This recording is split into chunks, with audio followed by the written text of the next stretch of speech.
As a first-person shooter player, I look for lightweight, small mice to help me aim, but they usually lack the features I want and need for general use. That's why I have two mice on my desk, and I haven't had any problems with muscle memory when switching between the two. So first of all, if you can afford it, I highly recommend having a dual mouse setup. For the last few years, I've been using the Logitech G900 or G903 as my personal use mouse. The infinite scroll wheel is awesome, especially for browsing and video editing, and I love the fact it's wireless, especially with power play. Not having to worry about a cable or charging it is great, even though it's heavier. In my opinion, it's been the best all-rounder all-purpose mouse. You can use it for pretty much everything, even MMOs, but no comfort curves in the buttons and an awkward shape meant I was mostly using it out of necessity. That's changed now with the release of the G502 LIGHTSPEED, which at least has one comfort curve, and overall in my opinion just a better shape. Although in some ways I still prefer the G900. The G502 is one of the best selling mice of all time, and I think it just got even better. For those worried about wireless not being as good as wired, Logitech wireless is outstanding. I can't tell the difference in multiple tests. Definitely worth giving a go.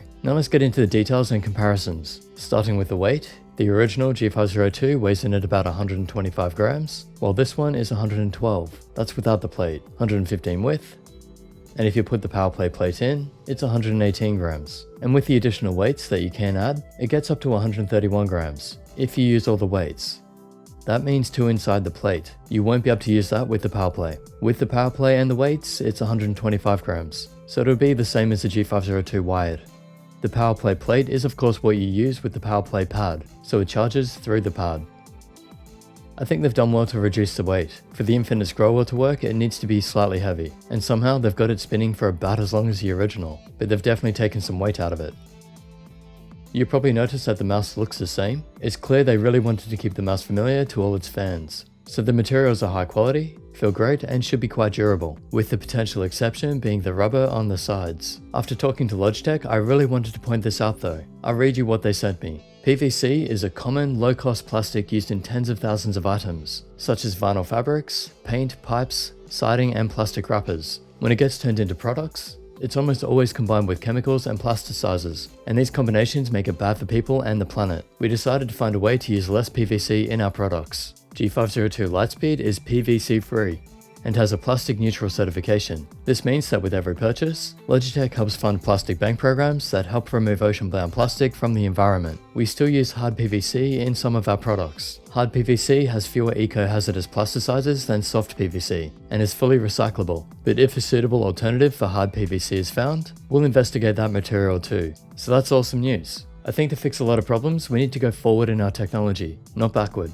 and also use a lot less plastics. Logitech is going in the right direction, so for that, a personal big thanks from me, and I hope other companies follow their lead. Anyway, I usually keep reviews on point, but that's something I feel strongly about, so I really wanted to share it. Now back to the mouse. You still have the same buttons, RGB, and same feel. You can watch the G502 review if you want more detail on the shape and recommendations, but as I said, it's not really a mouse I recommend for competitive gaming, so the size guides aren't really all that important. One thing I don't like is that they force you to use the charging cable they give you. You can't just use a standard micro USB like the G903, which also had a special cable but didn't have to be used with it. It's using Logitech's Hero sensor, which is a top optical. I ran it through the usual in-game tests and had no issues. No spin out from fast movements, handled tilt slam test just fine, track pixel by pixel, no real acceleration, and so on. So the reviews don't get too repetitive, you can just go watch my sensor testing video if you're interested in what I do with them. But also the lift-off distance is under a DVD on the MP510 mousepad and on my white desk.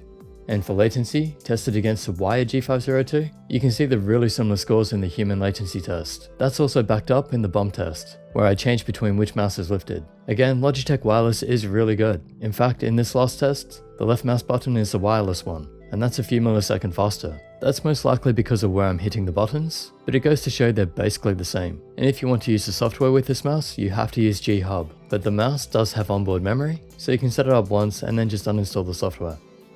The battery life is extremely good. I didn't test it all the way through, but even after about 8 hours use, I think I still had it at about 90%, but I was recharging it the first few times though. In conclusion, it's a wireless G502, but actually lighter than the wired one. You won't get it as heavy, even with all the weights, but I think this will be great for G502 fans to try a lighter mouse, and hopefully later try an even lighter mouse. Maybe the G Pro Wireless if you want to stick with Logitech, or the G305. Performance is solid, materials are really good, even better knowing that Logitech is making an effort to combat the plastic problem. with the ability to recycle and cause less waste. And I didn't find any issues on mine. It's a solid choice and my new main mouse for general use. Definitely love having the Infinus Growell, especially because it tilts as well. These are just extra buttons for my shortcuts. However, I'll still use smaller, lighter mice for when I want to play Quake. As always, this video was not sponsored, all thoughts are my own. Usual links in the description if you want to help support the channel, and big thanks to Logitech for sending this out for review. Otherwise, subscribe, like and share this video, and I'll catch you in the next.